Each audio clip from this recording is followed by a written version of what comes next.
हम लोग computer languages के बारे में जान रहे थे। उन लैंग्वेज की वजह से लैंग्वेज से प्रोग्राम बनते हैं और उसको कई जनरेशन में बांटा गया था, कुल 5 जनरेशन। तो पहली जनरेशन में हमने देखा कि मशीन लेवल लैंग्वेज थी, दूसरी जनरेशन में असेंबली लैंग्वेज, तीसरी जनरेशन में हाई लेवल लैंग्वेज आ गई जो ज़्यादा यूज़र फ्रेंडली थी, चौथी generation 4th generation language, short में 4GL, बहुत ही ईजी थी, प्रोग्रामर फ्रेंडली एंड वर्सिटाइल थी, बहुत ही आसानी के साथ इसमें प्रोग्रामिंग होने लगी, बहुत ज़्यादा डिटेल नहीं देना पड़ता था प्रोग्राम लिखने के लिए, क्या चाहिए हमें ये केवल लिख देते थे और आ जाता था। क्यूरी लैंग्वेजेस ज़्यादा थी। उसके बाद आई हमारी 5th जनरेशन लैंग्वेज जो अभी चल रही है, लगभग शुरुआत सी है। तो इसका जो है यूज़ ज़्यादातर आर्टिफिशियल इंटेलिजेंस के एरिया में हुआ। आर्टिफिशियल इंटेलिजेंस मतलब कृत्रिम बुद्धिमत्ता, बुद्धि प्रदान की जाए कंप्यूटरों को, क्योंकि कंप्यूटर सब कुछ कर सकता है, सोच नहीं सकता है, क्योंकि उससे अपना दिमाग नहीं होता है। तो उसको ऐसा कुछ बनाया जाए, सोचा गया कि उसमें नॉलेज डाली जाए और उसके बाद वो खुद ही कंक्लूड करके कोई भी चीज़ सॉल्यूशन दे अपनी जानकारियों के आधार पे। हम भी तो ऐसे ही करते हैं, जितना हमारे पास ज्ञान होता है उसी आधार पे आंसर देते हैं। वैसे ही कंप्यूटर को ज्ञान दे दिया जाए ढेर सारा, उसके बाद वो आंसर दे जो हमारी रिक्वायरमेंट है उसके हिसाब से। तो उस एरिया में जो लैंग्वेजेस यूज़ हुई वो हमारी 5th जनरेशन लैंग्वेज कहलाई। तो its primary goal is to eliminate the need of implementing an algorithm. इसमें क्या है कि एल्गोरिथम की ज़रूरत नहीं थी इस प्रॉब्लम सॉल्व करने के लिए। It means that unlike the earlier generation of programming languages, मतलब इसका मतलब ये कि जो पहले के प्रोग्रामिंग लैंग्वेज में ज़रूरत पड़ती थी, which we design to build specific program, किसी स्पेसिफिक प्रोग्राम को बनाने के लिए करते थे। तो इस लैंग्वेज में क्या हुआ, 5th generation language are design to make the computer solve a given problem, मतलब कंप्यूटर को ही कहा जाए वो प्रॉब्लम सॉल्व करे on its own without any interference of programmer की, बिना इंटरफेरेंस के, बिना किसी उसमें हस्तक्षेप के कंप्यूटर खुद सॉल्व करे प्रॉब्लम। ऐसी लैंग्वेजेस हैं, इसमें प्रोग्रामर को ज़्यादा कुछ नहीं करना पड़ता। ऐसे लैंग्वेज बनाई गई जिसको हम अपना रिक्वायरमेंट दे देते हैं, कंप्यूटर खुद ही सॉल्व करता है उसको। Its ultimate aim is to make computers behave, think and react as human being. इसका उद्देश्य ये था कि कंप्यूटर को ऐसा बनाया जाए, उसका बिहेवियर ऐसा बनाया जाए कि वो सोचे और उसका बिहेवियर ह्यूमन जैसा हो, रिएक्ट भी ह्यूमन जैसा ही करे। तो ये सब शुरुआत जो है एक तरीके से 1980-90 के दशक में हो गई थी। धीरे धीरे डेवलपमेंट होता गया। कुछ एग्जांपल्स हैं इसके 5GLs के, 5th जनरेशन लैंग्वेज के, जैसे प्रोलॉग, ओप्स 5 एंड मरकरी, और भी लैंग्वेजेस हैं। इसका अभी शुरुआत सा हो रहा है, धीरे धीरे और बढ़ेगा। AI के क्षेत्र में बहुत से फ़ायदे होते हैं, उसमें कंप्यूटर बहुत हमारी हेल्प करता है ऐसे प्रोग्रामों की वजह से, ऐसे सॉफ्टवेयर्स की वजह से। लाइक जैसे हम लोग अभी यूट्यूब देखते हैं, पढ़ाई के लिए देख रहे हैं, कि हम जो चीज़ देखते हैं अगली बार हमको वो उसी से संबंधित प्रोग्राम, उसी संबंधित वीडियोज़ के लिंक देता है जैसा हम देखते हैं। वो जानता है हमारा इंटरेस्ट, अपने से इंटरेस्ट जान जाता है और उसको उतनी नॉलेज हो जाती है कि आपको वो खुद ऐसे लिंक शेयर करता है, देता है, दिखाता है कि जिससे आप केवल जो देख रहे हैं उसी संबंधित चीज़ें ही देखें। ऐसी ऑनलाइन शॉपिंग करते हैं, आप जो चीज़ सर्च करते हैं, कोई खिलौना सर्च कर रहे हैं तो अगली बार आपको उस खिलौना सजेस्ट करता है। कोई किताब खरीद रहे हैं तो देख रहे हैं, सर्च कर रहे हैं, तो अगली बार वो किताब खुद ही सजेस्ट करता है। कपड़े चेक करते हैं अपने लिए, तो अगली बार अच्छे कपड़े जब भी आते हैं वो खुद ही सर्च करके आपको बताता है, आपको हेल्प करता है, क्योंकि उसके अंदर इतनी बुद्धि है कि आप क्या चाहते हैं।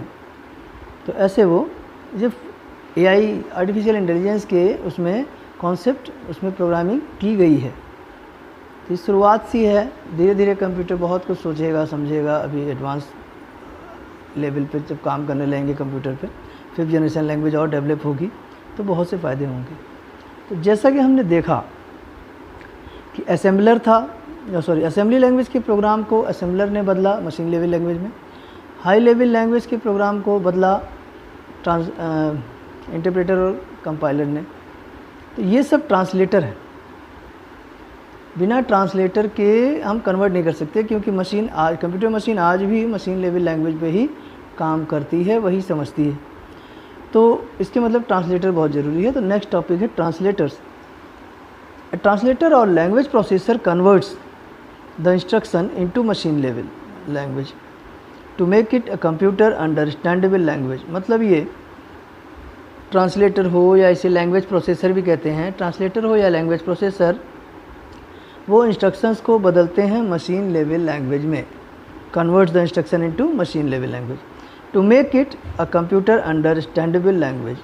किस लिए बदलते हैं? जिससे कंप्यूटर को समझ में आने लायक लैंग्वेज में प्रोग्राम हमारा हो जाए। और 3 तरह के बताए गए हैं ट्रांसलेटर, असेंबलर, कंपाइलर, इंटरप्रेटर। तीनों के बारे में हमने पहले भी चर्चा किया। अभी क्या है कि लाइन बाय लाइन हम पढ़ते हैं इसको। तो असेंबलर क्या है? An assembler translate the assembly language programs into machine language program. Assembler क्या करता है? असेंबली लैंग्वेज प्रोग्राम को लेता है और कन्वर्ट कर देता है उसको मशीन लेवल लैंग्वेज में, तब कंप्यूटर उस पर वर्क करता है। कंपाइलर भी ट्रांसलेटर है जो कि हाई लेवल लैंग्वेज को कन्वर्ट करता है। तो compiler is a language translator. Compiler एक लैंग्वेज का ट्रांसलेटर है, प्रोग्राम है एक, which converts a high level programme into machine level, जो कि कन्वर्ट करता है हाई लेवल प्रोग्राम को मशीन लेवल प्रोग्राम में। It translate the entire programme into machine language. ये एक साथ पूरे प्रोग्राम को मशीन लैंग्वेज में कन्वर्ट करता है एक बार में, और उसमें कोई भी गलती होती है तो रुक जाता है, कुछ नहीं करता है जब तक वो सारी गलतियाँ दूर ना हो जाए। It take less time to compile machine code. ये मशीन कोड में बदलने में समय कम लेता है। कंपाइलर वेयर इंट्रोड्यूस्ड इन 1952 में ये लाया गया था। Since then hundreds of third generation language have been developed. उस समय सैकड़ों थर्ड जनरेशन लैंग्वेज काम हो रहा था। उससे हुआ क्या? Benefiting programmers in business and science. Business और विज्ञान के क्षेत्र में प्रोग्रामर्स को बहुत फ़ायदा हुआ। हाई लेवल लैंग्वेज बनी, ट्रांसलेटर्स की मदद से बहुत काफ़ी आसानी हुई, क्योंकि हाई लेवल लैंग्वेज में प्रोग्राम लिखना ज़्यादा आसान था असेंबली लैंग्वेज और मशीन लेवल लैंग्वेज की अपेक्षा। तो इसके बाद एक तीसरे तरह का इंटरप्रेटर आया।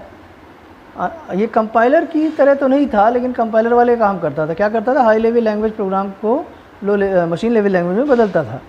तो unlike compiler and interpreter translate a program line by line. Compiler की तरह तो नहीं था ये। इंटरप्रेटर क्या करता था? ट्रांसलेट करता था प्रोग्राम को लाइन बाय लाइन, एक एक लाइन। It takes up one statement of high language at a time, translate it and then execute the instruction. Program का एक लाइन लेता था, उसको ट्रांसलेट करता था, फिर उसका एग्जीक्यूशन होता था, क्रियान्वित होता था प्रोग्राम एक लाइन। फिर interpreter repeats the same procedure. यही प्रोसीजर बार बार करता था जब तक लास्ट लाइन भी ना क्रियान्वित हो जाए, लास्ट लाइन भी ना काम करने लगे, पूरा प्रोग्राम काम कर ले। अगर कहीं रुक जाता, कोई एक प्रोग्राम लाइन में गड़बड़ी रहती थी, तो ये काम नहीं करता था, पूरा प्रोग्राम रोक देता था। If there are any syntax error in the source program, अगर कोई सोर्स प्रोग्राम में कोई भी गड़बड़ी रहती थी, they are brought to attention of programmer. Programmer को तुरंत ये बताता था, मतलब उसका ध्यान अपनी तरफ खींचता था कि इसमें कोई गड़बड़ी है, आप इसको दूर करिए। जब तक वो दूर नहीं होता था, आगे की लाइनें वो नहीं देखता था। Thus it makes finding and correcting error easily and quicker. इसमें क्या था? गलती ढूंढना, उसे दूर करना ज़्यादा आसान था। तो ये हमारा पहला चैप्टर ख़त्म हुआ। इसमें हमने प्रोग्रामिंग लैंग्वेज क्या होती है, क्यों होती है, और साथ में कितने जनरेशन में है, सभी जनरेशन के बारे में पढ़ा, और साथ में ट्रांसलेटर के बारे में भी इसमें हम जाने। फिर अगली क्लास में अगला चैप्टर। Thank you.